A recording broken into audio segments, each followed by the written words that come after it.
сегодня парикмахер. Разрешите, буду я.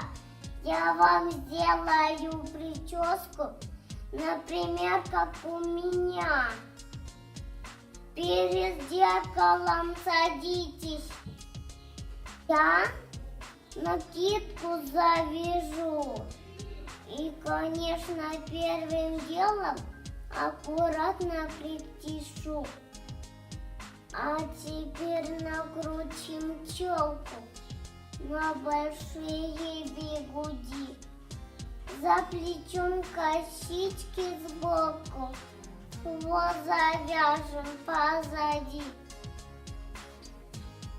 И это все закрепим лаком или гелем для волос.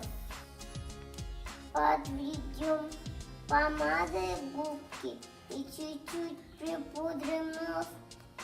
И я все сделала отлично. Похвалите же меня. Ведь теперь моя подружка стала лучше, чем была.